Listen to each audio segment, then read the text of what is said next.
Mixing Station brings you a feature that only exists on really expensive high-end consoles, and it makes it available to any mixer for free. That feature is called an MCA. You know the DCAs? I have made videos about the IDCAs in Mixing Station that you can create from here, which is also available in the free version. But an MCA is a controller for monitor sends. So let me put a few channels right here on this layer so you can see what's happening. And if I go into channel 1 and assign it to DCA 1, and go to the next channel, also assign it to the same DCA, and I raise up these channels. The DCA normally changes the level of these channels to the main mix. What the MCA does is if I go into a sends on fader for mix bus number 1, you can see nothing is going. I'll send some channels to mix bus number 1. The MCA actually changes the sends levels to that bus. And when you go out of the bus and back into it, the fader comes back to 0, so you can change even more.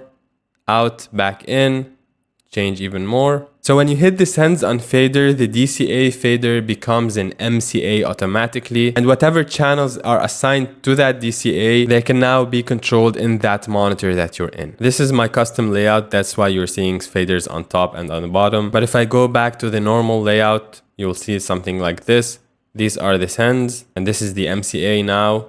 It's changing the levels. If I go out of the bus, it's back to a normal DCA. And you can see even visually these lines indicate where the level of the faders should be, because the DCA doesn't actually move the faders, it's only changing the volume. But the MCA, because it's a Mixing Station feature, it actually moves the faders. Now, as I mentioned previously, you can use an IDCA like this, create an IDCA and change the target mix right here to mix bus number 1, and then assign some channels to it and do this. And it's the same effect. However, if you want to do an IDCA for a specific mix, this is a paid feature. The IDCA itself for any mix is free, but for a specific mix, it's a paid feature. The MCA, you get it for free. So you're actually using the DCA of the mixer, but with sends on faders, it actually becomes an MCA that controls the monitor sends. Mixing Station seriously never stops impressing me. It's always bringing features from really expensive mixers down to any mixer. You could be using your XR18 or XR12 and have these features that only exist in really expensive mixers. If you like this video, learn something new, make sure to hit the like button, click on the video on screen right now, and I'll see you there.